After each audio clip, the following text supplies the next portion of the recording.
help me welcome Frankie Cuthbert.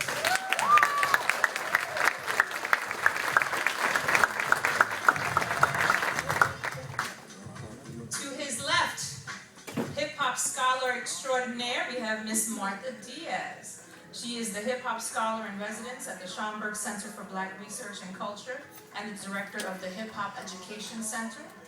Martha Diaz is an award-winning community organizer, media producer, archivist, curator, social entrepreneur, and adjunct professor at New York University's Gallatin School.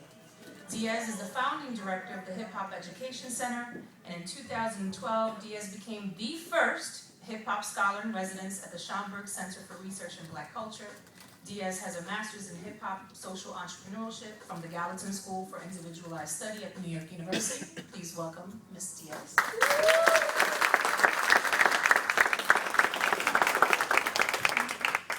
To her left, the one and only Charlie Chase, pioneering DJ and culture skills.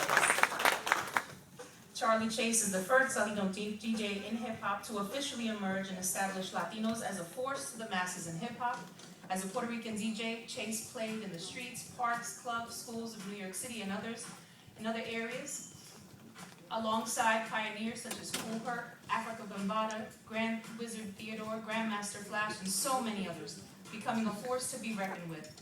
Playing everything from hip-hop, salsa, R&B, house, disco, and rock was how Chase gained respect as a DJ.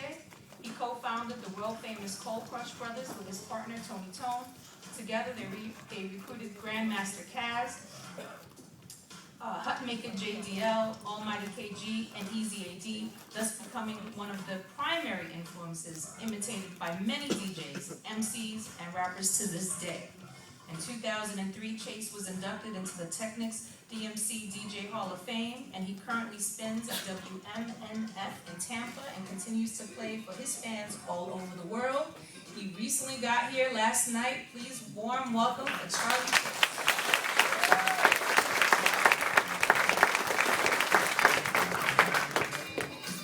So, since this conference is called as Hip Hop History, we need to go back and start with our foundation. So we're going to talk a little bit about history. I had mentioned before that, in more recent times, hip hop had been kind of described more of as a black thing. And unfortunately, tonight, all of you will be on the panel, representatives for all Latinos tonight. Having said that, do you feel Latinos in general have also seen it that way too? Again, referring to hip-hop being considered a black thing. And what roles did Latinos play in the inception of hip-hop? Anyone can start off and we can pass the mic. I guess I'll set this off. When I first started as a DJ, in '75, when I was just getting into it and I was watching like one of my heroes is Grandmaster Flash, who also became like a nemesis, but we're really good friends, But anyway, as I was getting into, but I wanted to battle him, yeah. But anyway, as I was getting into the music, and I remember playing beats, I was playing great beats in my house, and I'm making all kinds of noise, and I'm driving my mother crazy. And people that would come to my house, or sometimes I bring my set out into the park.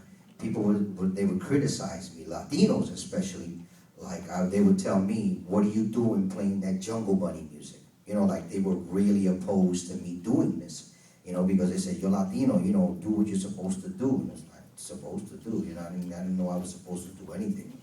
But I was getting a lot of flack from Latinos for doing what I was doing. But I ignored it, I basically didn't listen to them. I just put my blinders on and just kept on my path. I don't know. They were close-minded. You have to understand, in '75, there was a completely different frame of mind when it came to things. Everybody was into Hector Lavoe. We have a wide age demographic here. Why don't you kind of give us a little background and fill us in on what that time was like?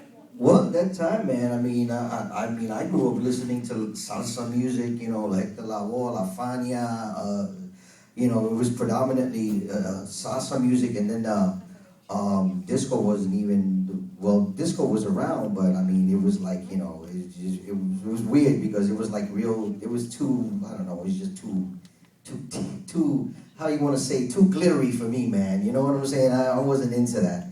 But at that time, you know, it was all about cars, it was about salsa music. Basically, I got into it just because I wanted to speak to girls. You know what I'm saying? I just wanted to get some attention from girls, you know, and at that time it was a free time. It wasn't so commercialized. It wasn't so how do you say, peer pressured at the time. Like, you know, nowadays everybody wants to live up to a certain expectation. You know, everybody's got to have fresh clothes. Everybody's got to be a certain way. You know, everything is in genres and in compartments, you could say. You know, back then it wasn't like that. It was like, I mean, there were stations that were still playing a mixture of music. They weren't like today, like you have one station playing hip hop, one station playing rock, one station playing salsa. Back then, it wasn't like that. We had stations that were playing multicultural music, you know?